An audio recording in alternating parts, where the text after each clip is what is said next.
हमारे पास कुछ important question है केवीएस और एनवीएस के लिए, ठीक है, लाइब्रेरियन के लिए। तो 11 क्वेश्चन है और 10 हमने कल कर लिए थे, तो उसके नेक्स्ट करते हैं। तो इन डीडीसी क्लास 500 रिप्रेजेंट, किसको करता है ये 500 रिप्रेजेंट? तो डीडीसी क्या है? Dewey decimal classification. क्या है? डेवी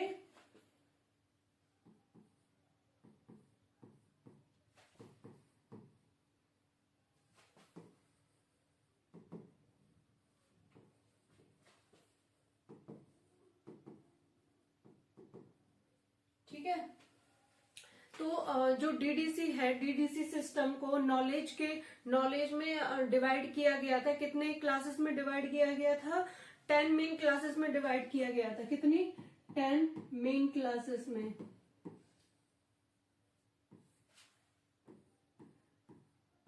ये है वो 10 मेन क्लासेस जिसके बीच में इसको नॉलेज को डिवाइड किया गया था, ठीक है। तो जो 500 है वो किसको रिप्रेजेंट करता है? Natural science. 510 को रिप्रेजेंट करती है मैथमेटिक्स, ठीक है। उसके बाद आता है 520, किसको? एस्ट्रोनॉमी। 530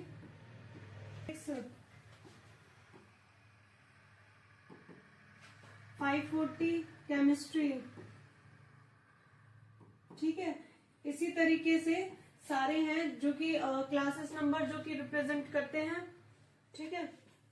500 है नेचुरल साइंस, तो ये कर लेना, ठीक है। नेक्स्ट मैं आपको एक बार दिखा देती हूँ, जैसे कि ये है 10 मेन क्लासेस, ठीक है। तो ये जो 000 है ये किसको रिप्रेजेंट करता है? जनरल वर्क को। किसको? General work. नेक्स्ट है फिलोसफी, है वो किसको करता है? फिलोसफी को। और जो 200 रिलीजियंस, 300 सोशल साइंस, ठीक है। और नेचुरल साइंस है 500 और 400 है लैंग्वेज, ठीक है। अब क्लियर है?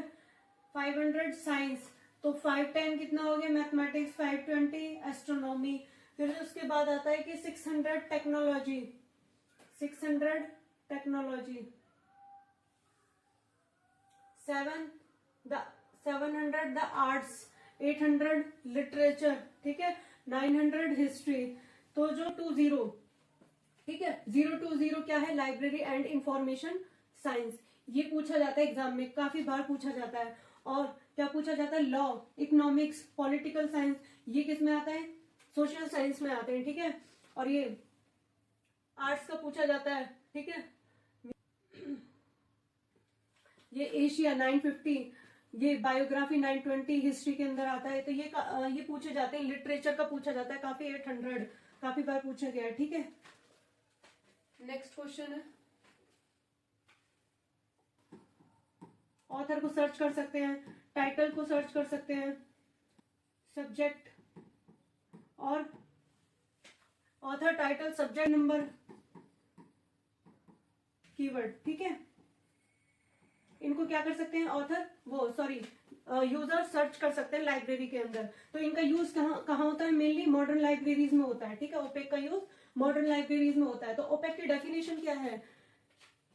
ओ से डिनोट करेंगे हम ऑनलाइन पब्लिक असेस कैटलॉग। क्या है ये?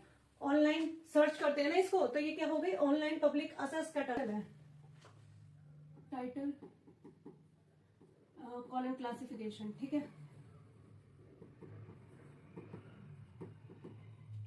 तो इसका पब्लिशर है, जो ऑथर है वो कौन है? ऑथर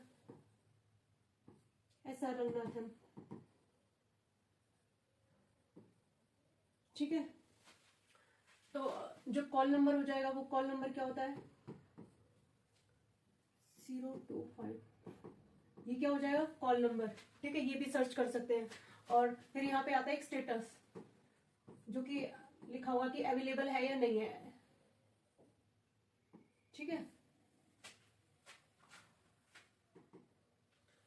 तो इस तरीके से हम सर्च कर सकते हैं, या फिर टाइटल का नेम देके, या ऑथर्स का, या क्लास नंबर, या कॉल नंबर, या स्टेट, तो आपको स्टेटस शो हो जाएगा कि वो बुक अवेलेबल है या नहीं है। ठीक है, तो फायदा होगा, हमें बुक इजीली मिल जाएगी। ठीक है, तो बुक द हेडक्वार्टर ऑफ इफ्ला, इफ्ला का हेडक्वार्टर कहाँ है?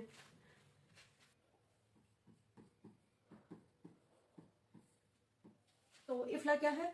इफ्ला एक international federation of library association, ठीक है, एंड इंस्टीट्यूशन है। क्या है ये? IFLA international federation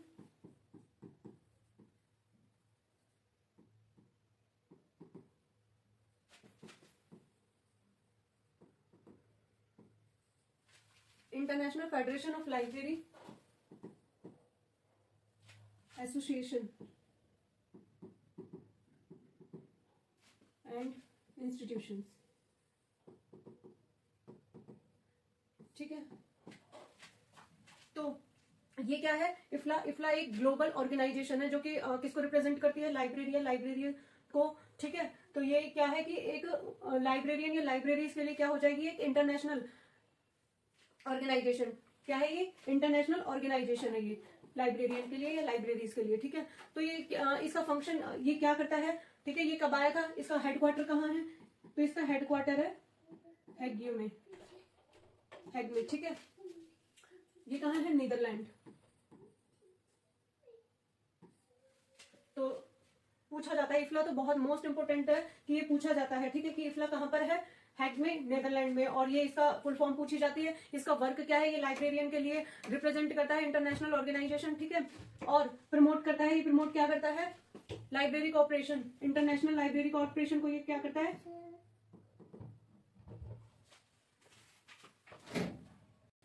library corporation.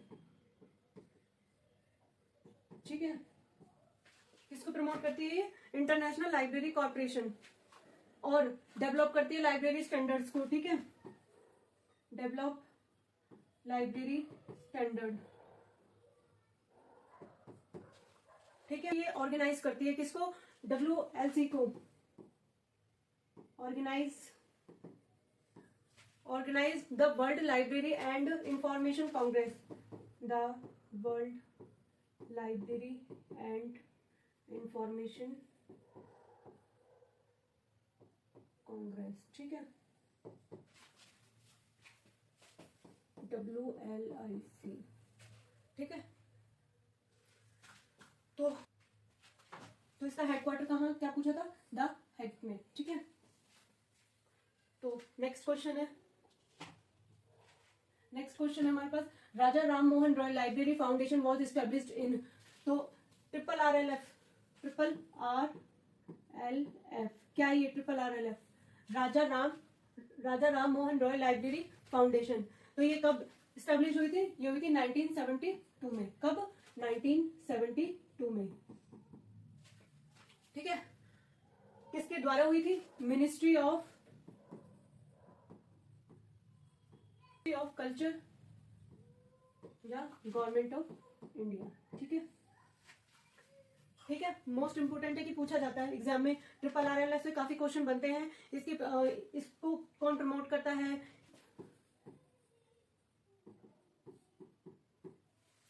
तो ये क्या करता है कि जो भारत में जो लाइब्रेरी, पब्लिक लाइब्रेरी है, उसको क्या करता है? ये डेवलप करता है। ठीक है, डेवलप पब्लिक लाइब्रेरी। बहुत इंपॉर्टेंट पॉइंट है कि ये पूछा जाता है कि पब्लिक लाइब्रेरी को किसने डेवलप किया था? RRRLF ने। Develop public library.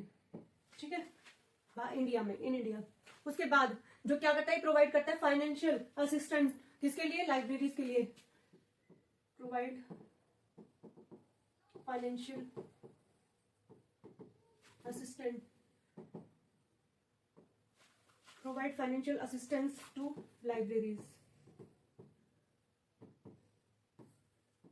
ठीक है, और क्या करता है? ये सपोर्ट करता है बुक को परचेज करने में और लाइब्रेरीज के इंफ्रास्ट्रक्चर्स में। सपोर्ट बुक परचेज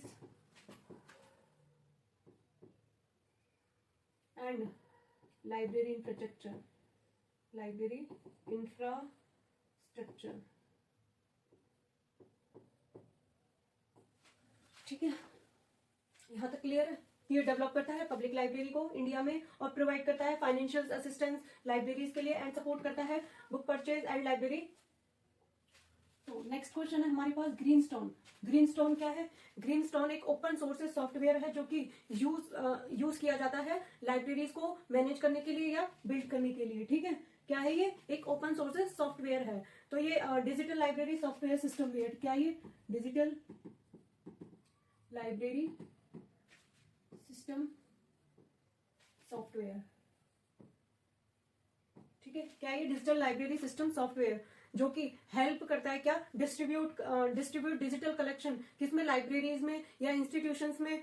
ठीक, लाइब्रेरी सॉफ्टवेयर सिस्टम है जो कि हेल्प करता है लाइब्रेरीज, इंस्टीट्यूशंस एंड ऑर्गेनाइजेशन क्या करने में? Create and organise and distribute digital collections. ठीक है, क्या करने में? क्रिएट करने में और डिस्ट्रीब्यूट करने में क्या? Digital collections. तो ये क्या करता है कि it allow user to store and assess.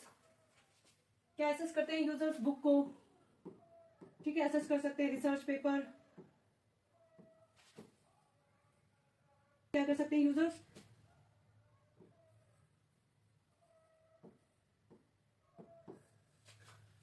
Search कर सकते हैं, मतलब स्टोर कर सकते हैं। ठीक है, क्या आंसर क्या हो जाएगा इसका? Digital library software. ठीक है, क्या ये डिजिटल लाइब्रेरी? बात आता है कि इसको किसने डेवलप किया था? किसने किया था इसको? रिकार्डो के द्वारा ये डेवलप हुआ था और कॉपरेशन विद किसका कॉपरेशन था? यूनेस्को का। यूनेस्को के साथ मिलकर इसको डेवलप किया था। ठीक है, यहां तक क्लियर है? क्लियर है यहां तक? तो नेक्स्ट क्वेश्चन है कि which metadata standard is used in digital library. कौन सा मेटाडेटा स्टैंडर्ड यूज किया जाता है डिजिटल लाइब्रेरीज में? ठीक है, तो ये क्या है? मेटाडेटा स्टैंडर्ड क्या है? मेटाडेटा स्टैंडर्ड क्या है? Doubling code. कौन सा मेटाडेटा स्टैंडर्ड यूज किया जाता है लाइब्रेरी में? Doubling code. डबलिंग कोड क्या है? One of the most widely use होता है मेटाडेटा स्टैंडर्ड डिजिटल लाइब्रेरी के अंदर और डिजिटल रिसोर्सेज के अंदर। ठीक है, ये क्या करता है?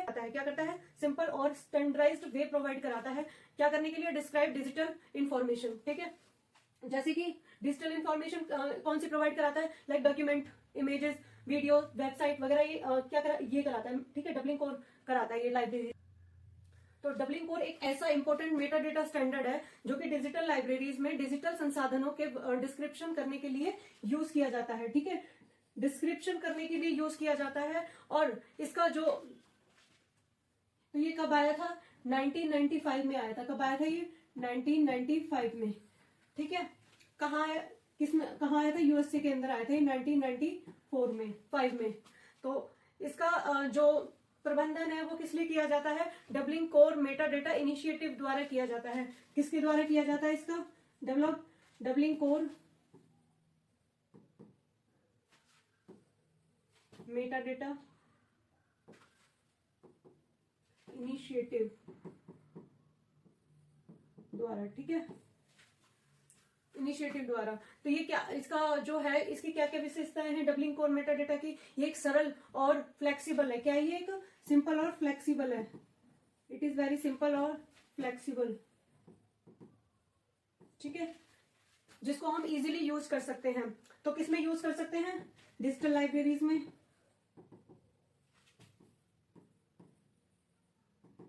ठीक है, डिजिटल लाइब्रेरी में यूज कर सकते हैं या फिर रिसोर्सेज डिस्कवरीज में।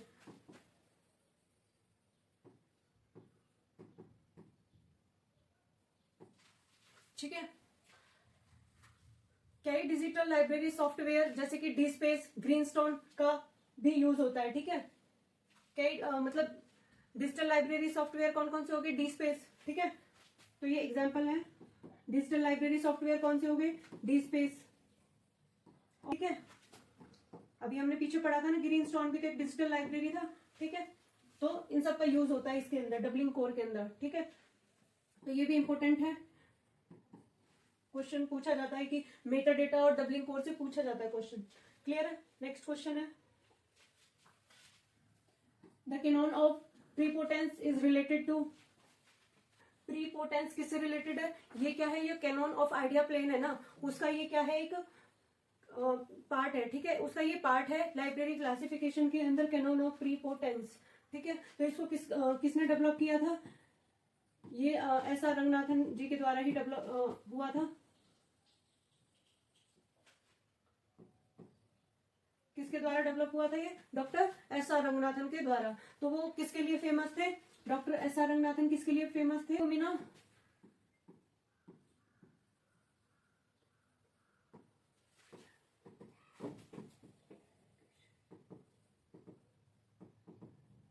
ठीक है, किसके लिए फेमस थे? प्रोलेगोमिना ऑफ लाइब्रेरी क्लासिफिकेशन। तो ये कैनॉन ऑफ प्रीपोटेंस जो कि कहाँ यूज होता है? when more than one characteristic can be used for classification, use किया जाता है जब किसी सब्जेक्ट को क्लासिफाइड करने के लिए कई कैरेक्टरिस्टिक में डिवाइड किया जाता है, तो उसको एक महत्वपूर्ण प्राथमिकता दी जाती है। क्या दी जाती है? बहुत इंपॉर्टेंट प्राथमिकता दी जाती है, तो उसको क्या बोलते हैं हम? Canon of prepotence. ठीक है, तो कैनॉन ऑफ प्रीपोटेंस किसका पार्ट है? ये आइडिया प्लेन का पार्ट है, आइडिया प्लेन। ठीक है, तो there are 3 planes of classification जो एस.आर. रंगनाथन के द्वारा आए थे। तो वो कौन कौन से थे? आइडिया प्लेन एंड थर्ड है नोटेशनल।